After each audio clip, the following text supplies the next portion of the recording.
जय हिंद, नमस्कार, जोहार। स्वागत है आपके अपने YouTube channel Eklavya teaching centre 1.2 पर। तो दोस्तों, आज के एपिसोड में हम लोग जानने वाले हैं आरआरबी ग्रुप डी का एग्ज़ाम कैसे दिया जाता है और इसमें क्या क्या प्रोसेस होता है ऑनलाइन एग्ज़ाम देने के लिए। और साथ साथ में हम लोग ये भी जानेंगे कि आरआरबी ग्रुप डी में क्वेश्चन किस किस लेवल से पूछा जाता है। तो दोस्तों, आज के एपिसोड में हम लोग यही 2-4 पॉइंट पर चर्चा करने वाले हैं। तो चलिए वीडियो को स्टार्ट करते हैं।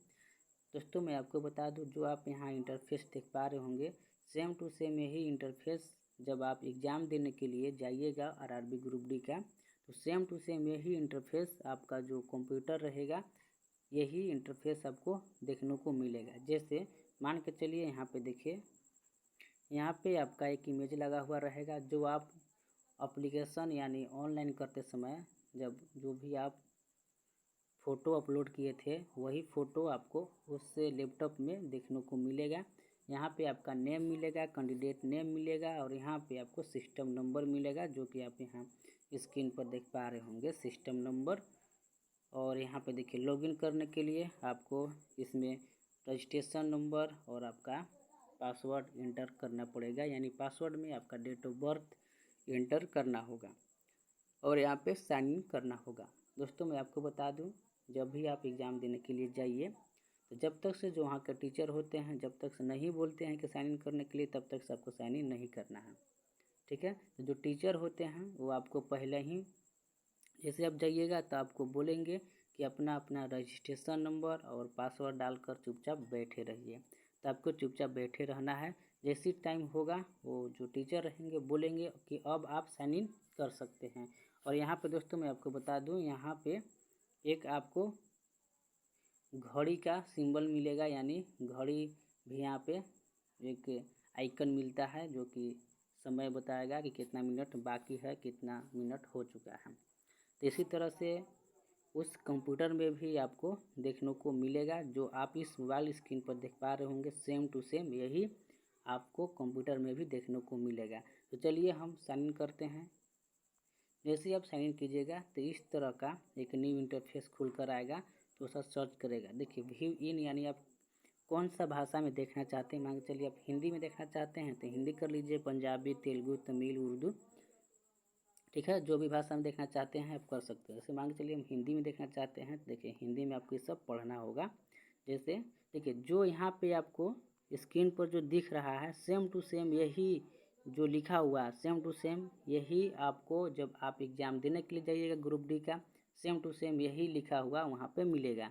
तो चलिए हम लोग इसको बारी बारी से आप वीडियो को पॉज करके पढ़ सकते हैं। ठीक है। तो पहला स्टेप में लिखा है कि परीक्षा की कुल अवधि 90 मिनट रखा जाता है। ठीक है। और जो दिव्यांग लोग रहते हैं 120 मिनट का समय दिया जाता है। प्रश्नों की संख्या 100 होते हैं। सभी प्रश्न जो होते हैं वस्तुनिष्ठ प्रकार के होते हैं, यानी एमसीक्यू होते हैं। 4 विकल्प दिए होते हैं और कोई भी एक के उत्तर सही होता है, उसको आपको चुनना है। यदि आप गलत करते हैं तो 1/3 अंक कम हो जाएंगे।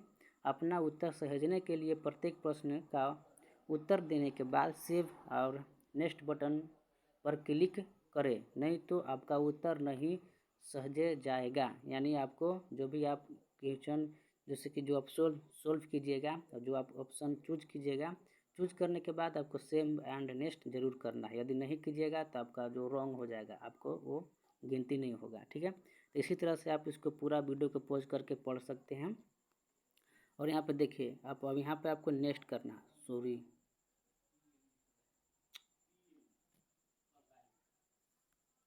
यहाँ पे आप स्क्रीन पर देख पा रहे होंगे।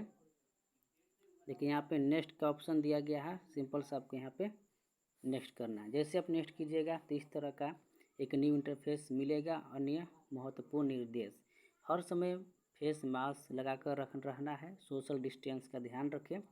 उपस्थिति पत्र पर हस्ताक्षर करने, आरटीआई और बायोमेट्रिक एलटीआई कैप्चर से पहले और बाद में अपने हाथों की सफाई करें। दोस्तों, हम आपको बता दें कि यदि आप एग्ज़ाम देने के लिए जाइएगा तो हम आपको बता देते हैं। जैसे आपका जो आधार कार्ड है, आधार कार्ड में नेम और डेट ऑफ बर्थ है ज़रूर होना चाहिए। जैसे कि मान के चलिए डेट ऑफ बर्थ आपका है 14/7, ठीक है, 14/7/2000, ठीक है। तो ऐसे पूरा होना चाहिए। ठीक है, ऐसे पूरा होना चाहिए। यदि नहीं है तो फिर आपको एग्ज़ाम में नहीं बैठा दिया जाएगा, ये आप ध्यान रखिएगा। नेम और आपका डेट ऑफ बर्थ ये ज़रूर आप अपना आधार कार्ड में सुधरवा लीजिएगा, यदि गलत होगा तो आपको एग्ज़ाम नहीं दिया जाएगा, ठीक है। तो इस तरह से आप इस वीडियो को पॉज करके पढ़ सकते हैं। अब यहाँ पे सेलेक्ट करना है कि आप कौन सी भाषा में एग्ज़ाम देना चाहते हैं। मान के चलिए हम हिंदी में देना चाहते हैं तो हिंदी करेंगे, और यहाँ पे देखिए यहाँ पे टिक करने का ऑप्शन है। सिंपल से आपको से टिक करके I am ready to begin simple से आपको क्लिक करना है। जैसे आप क्लिक कीजिएगा तो आपका ऑनलाइन टेस्ट जो होगा, एग्ज़ाम जो होगा स्टार्ट हो जाएगा। तो देखिए अब एग्ज़ाम होगा स्टार्ट हो गया। देखिए यहाँ पे स्क्रीन पर आप देख पा रहे होंगे, यहाँ पर देखिए मिनट स्टार्ट हो चुका है। और यहाँ पे प्रश्न मैं थोड़ा सा उसको जूम करूँगा, जूम तो नहीं हो रहा, ठीक है, कोई बात नहीं, हम आपको पढ़ के बताते हैं क्या लिखा हुआ है। नवंबर 2022 तक प्राप्त जानकारी अनुसार भारत के मुख्य चुनाव आयुक्त कौन हैं।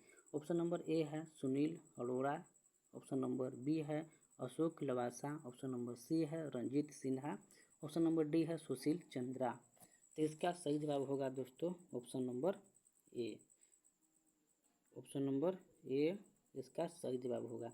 दोस्तों हम इसके बारे में थोड़ा सा आपको बेसिक नॉलेज में आपको बता दूं, सुनील अरोड़ा जी जो हैं इन्होंने 2 दिसंबर, ठीक है, 2 दिसंबर 2008 को शपथ ग्रहण किया था, ठीक है, 2 दिसंबर 2008 को शपथ ग्रहण किया था। और फिर 12 अप्रैल तक इन्होंने रहा है, 12 अप्रैल 2021 तक इनका कार्यकाल रहा था। यानी देखिए 2020 की बात पूछ रहा है तो देखिए 2021 तक रहे हैं ना, यानी इसका सही जवाब होगा सुनील अरोड़ा जी।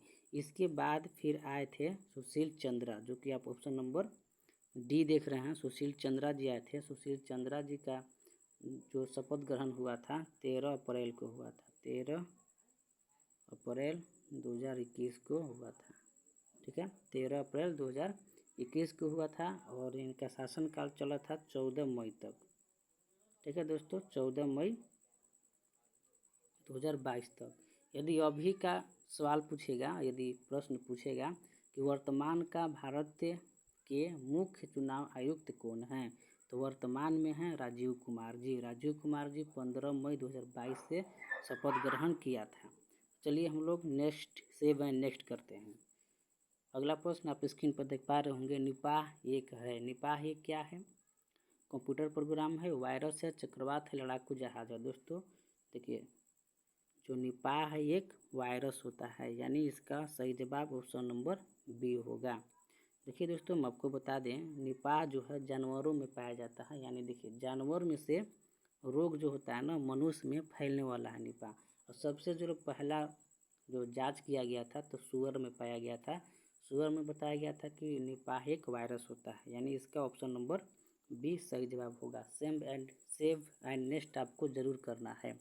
तीसरा प्रश्न है, फ्रेंच ओपन 2020 टेनिस टूर्नामेंट का पुरुष एकल खिताब किसने जीता है? ऑप्शन नंबर ए है, आप स्क्रीन पर देख पा रहे होंगे, डोमिनिक थियम, राफेल नडाल, या फिर रोजर फेडरर, या ऑप्शन नंबर डी है फिट सम्प्रास। इसका सही जवाब होगा option number B.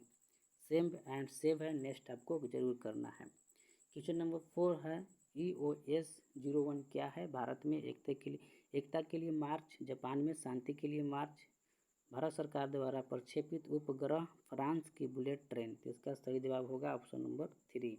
Save and next आपको जरूर करना है, ये ध्यान दीजिएगा। कुचिपुड़ी नृत्य की उत्पत्ति कहाँ हुई? देखिए कुचिपुड़ी नृत्य की उत्पत्ति कहाँ हुई? उड़ीसा में, या गुजरात में, या आंध्र प्रदेश में, या महाराष्ट्र में? तो दोस्तों आप हमको बताइए कि कुचिपुड़ी नृत्य जो है कहाँ का है? तो आपको पता है कि आंध्र प्रदेश का होता है, तो सिंपल से इसका सही जवाब होगा आंध्र प्रदेश, यानी ऑप्शन नंबर सी इसका सही जवाब होगा। तो दोस्तों हम आपको देखिए नृत्य से संबंधित प्रश्न 4-5 ऐसे जो प्रश्न है जो हमेशा ग्रुप डी में पूछा जाता है। देखिए जैसे कुचिपुड़ी देखिए पूछ दिया है, ठीक है, भारतनाट्यम पूछता है कि भारतनाट्यम कहाँ का नृत्य है? तो तमिलनाडु का है। कथकली केरल का है, और कथक जो है उत्तर प्रदेश का है। उड़ीसी जो होता है उड़ीसा का होता है। मोहिनी आट्टम जो होते हैं केरल के होते हैं। ये जो 4 पॉइंट है आपको नोट करना है, फिर से हम आपको बता देते हैं, भरतनाट्यम तमिलनाडु का होता है, कथकली जो होता है केरल का होता है, कथक जो है उत्तर प्रदेश का होता है, उड़ीसी जो है उड़ीसा का होता है, और मोहिनी जो आटम होता है वो केरल का होता है। चलते हैं सेब नेक्स्ट करते हैं अगले प्रश्न की ओर। आंध्र प्रदेश की नई राजधानी है हैदराबाद, अमरावती या मछलीपट्टनम या विजयनगरम।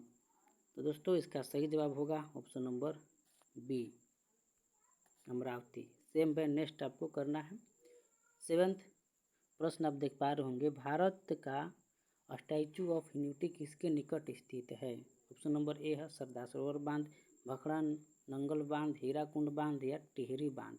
तो इसका सही जवाब होगा ऑप्शन नंबर ए। दोस्तों आप यदि 2018 में आरआरबी ग्रुप डी का एग्ज़ाम दिए थे तो आपको याद होगा, सेम टू सेम यही प्रश्न पूछा जा, मतलब यही प्रश्न है जो 2018 में प्रश्न पूछा गया था, वही प्रश्न इसमें ऑनलाइन एग्ज़ाम में जो है बारी बारी से आ रहा है। ठीक है ना, यदि आप दिए होंगे तो आपको समझ में आ रहा होगा कि सेम टू सेम वही प्रश्न है, क्योंकि मुझे याद आ रहा थोड़ा 2018 में सेम टू सेम यही प्रश्न पूछा गया था। तो आपको सेव एंड नेक्स्ट करना है।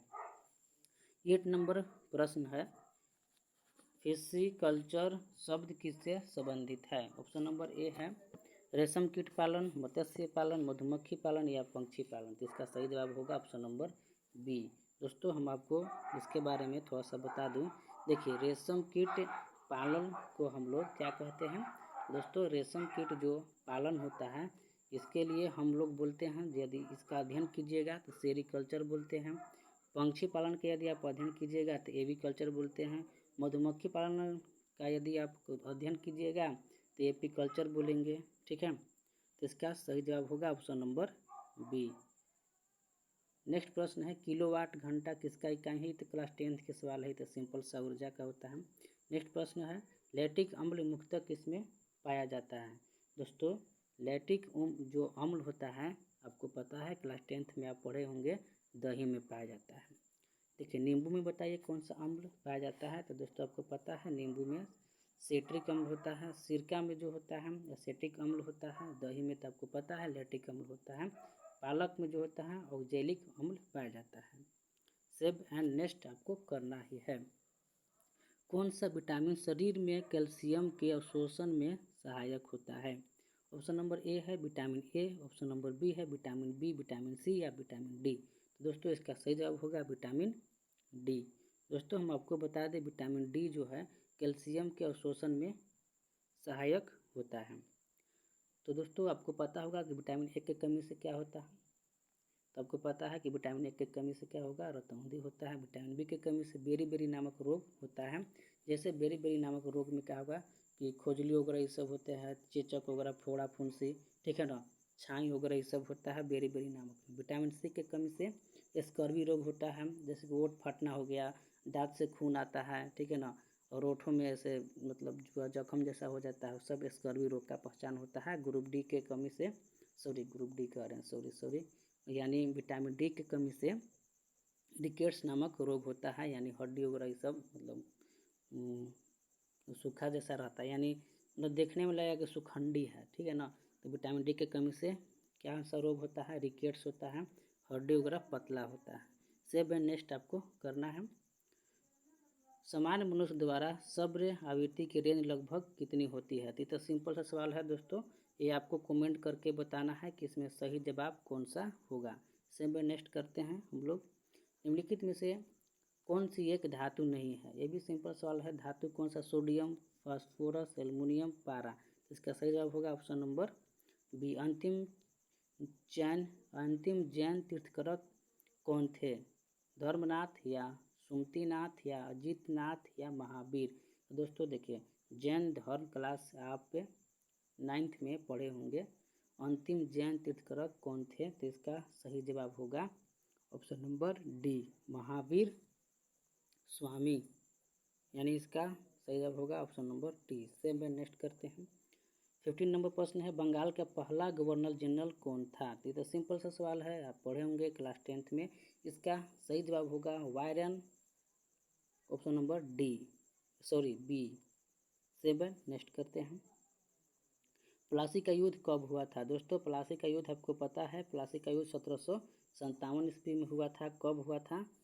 तो 23 जून 1757 ईस्वी में, 1757 ईस्वी में हुआ था। सेव एंड नेक्स्ट आपको करना है।